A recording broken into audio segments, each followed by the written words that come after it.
Hi, this is Dr. Hagan here with Cindy Heckman. We are in the Clemson North Forest. We're just off R.C. Edwards Road here, and we are in a prairie restoration site. Cindy is with the South Carolina Masters Naturalist Program, which is a volunteer organization. Several volunteer organizations work here in the prairie who are working to restore this prairie. So I'm going to let her talk a little bit here at the beginning about the Master Naturalist Program and the South Carolina Native Plant Society who are working in this area to restore the prairie. Hi, this is a prairie restoration that was started as a project for the Upstate Master Naturalists, which is a group that was created by the extension of Clemson University Extension Office to kind of provide a volunteer base for the community. So it was very important to them that they have a project that they could work on that was important for the environment but also close to where people lived. So they talked to a bunch of people at the university and they suggested a prairie restoration project because it had really come to the fore that that was a problem and we needed more prairie. So the group in 2008 got together and started working on this project along with the South Carolina Native Plant Association, who provides plants.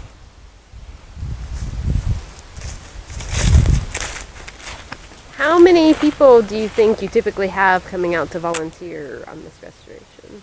We have a regular work day once a month that we usually get, depending on the project that we've got going, between 20 and 40 people.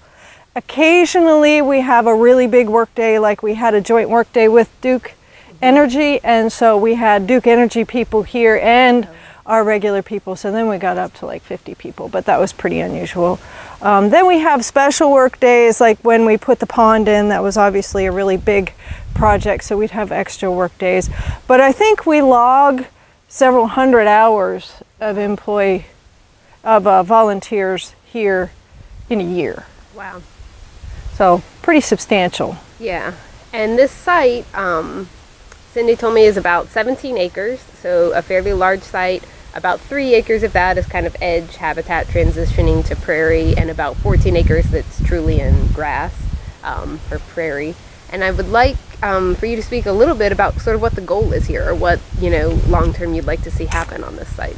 This is an old farm site, so and that was just kind of let go, so just kind of whatever wanted to grow here grew.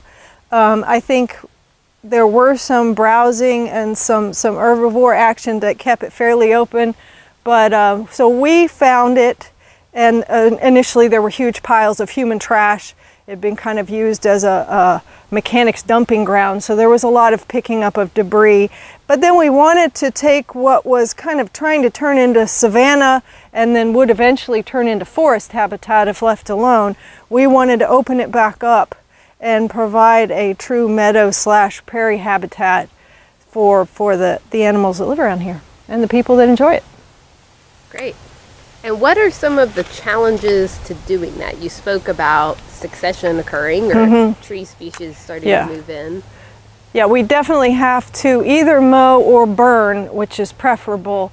We're learning a lot these days about how important fire is to keeping habitat open, and even in forest, keeping forest habitat open, but especially meadow and prairie. It's essential to burn about every 3 years. We have trouble getting a burn in every 3 years simply because the manpower and the people who safely know how to burn are kind of hard to nail down. So we're about due for a burn now, but if we can't burn, then we try to at least mow everything every couple years, which keeps the trees from coming in, which is of course the big problem. The sweet gums like to take over, the pines like to take over. So at least mowing keeps the trees out. The other huge obstacle that we run into, of course, is invasive species. Right. And that's a problem everywhere, but in an open area it's especially difficult. Grasses are really hard to get rid of once they get in here, so we're just kind of working. That's the major focus of our work, is removing invasive species and then trying to encourage native species. And when you're doing invasive removal, are you using herbicides or hand pulling, or a combination of everything, although we don't do broadcast spraying. Okay. Because there's so many animals that utilize this site, we feel it would be really detrimental So we do, for the woodies, like the Elaeagnus that comes in and the privet, we either pull it up by the roots, or we, in the case of a larger one, we cut it at the base and then we hand apply a little pesticide, or herbicide rather, on the stem to try and kill the roots. But we don't want to spray the whole area. Some things are easier than others. The grassy ones we just pull up, you know. Right. But really it's the woody ones that are the big problem. And we're doing a lot of tree removal too. That's our other big project. Is that the flagging we'll probably get pictures of? So, Yep. But you can see there's trees marked by flagging, trees that have been marked to take out. And again, the idea is to keep this in an early successional stage because we have so few areas left in the upstate of South Carolina in this early successional meadow prairie stage. Do you have any sort of target wildlife or wildlife that you really are trying to attract with keeping the area open off the top of your head? We're not really, I mean, we're trying to just increase diversity. Okay. So we're trying to leave the trees that are important for wildlife, like the cedars, because they provide berries. We've got hawthorn, we've got oaks for the acorns, we've got some pine for the pine cones. Anything that we feel doesn't really have a lot of wildlife value, we take out first. But of course we're getting to the point now all that's left is the good stuff, so we're having to thin even that. But we're just trying to increase diversity and provide places for critters like the meadowlark that don't have habitat anymore and are really on the fast decline. But you know, the warblers use this extensively, the deer use this extensively, not that we're running out of deer anytime soon, but they're an important large herbivore or browser. And what other? Bluebirds, we're really trying to encourage the bluebirds. We put up several bluebird boxes. They're another species of bird that utilizes this open habitat. Let's see, who else? We also provide a lot of, we're trying to get owls in. We're thinking of putting up an owl box. They like this open habitat. Hawks use this a lot. We saw a sharp-shinned hawk on the way in who was probably hunting. A lot of critters like this wide open space because they can see, and pollinators too, because in the woods, of course, even though it's beautiful, it's shaded. So you don't get the flowers and the pollinators, which supports your butterflies, which supports your dragonflies, and it goes on from there. So the sun is what gives the world its energy. So in an open place, there's a lot of sun, so you have a lot of energy, so you have a lot of species and a lot of life. Wonderful. Yeah.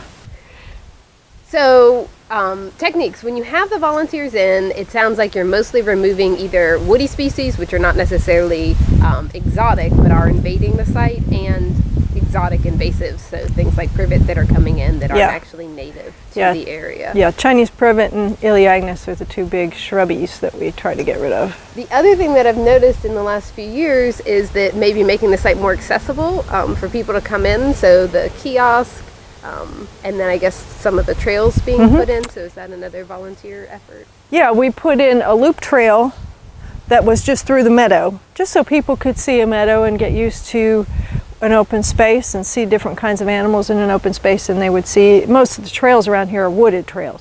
So it gives kind of people a different experience. And we added picnic tables, just trying to encourage people to come in and sit and enjoy the open space and watch the birds.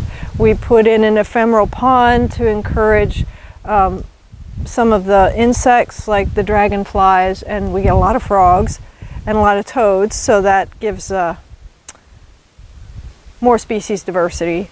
Then we're also we put in another trail to hook up. There's already a Clemson Experimental Forest Trail, but we're taking part of it that hooks in with our meadow trail and turning it into an invasive plants education walk.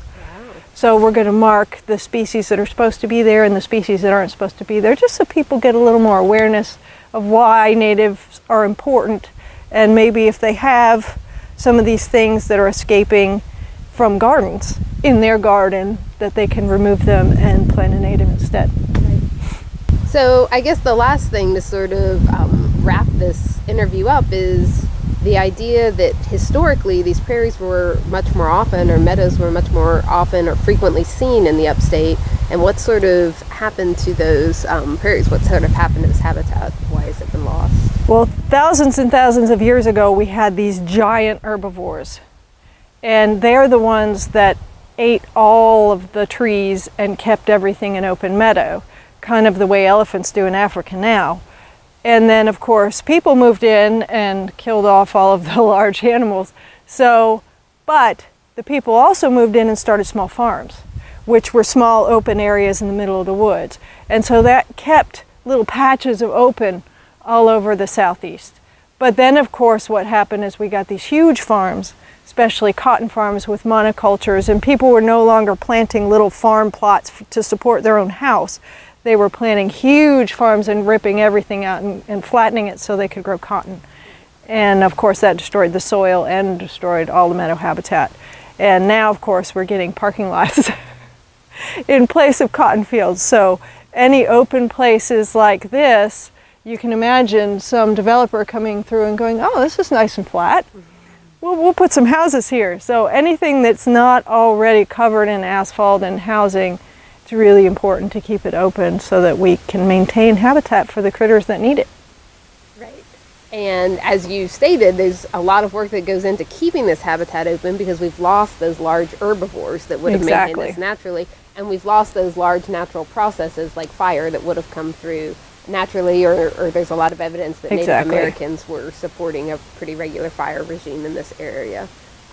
So with the loss again, and we've talked about, and you guys have a reading on it, with the bison being here in the 16 and 1700s still, those larger herbivores have been lost from this area, and the deer are not significant enough to keep this area open. We've also lost those natural large-scale processes like fire. So now these areas actually have to be maintained open, and there's not a lot of areas left where people are putting that kind of effort into maintaining this sort of habitat.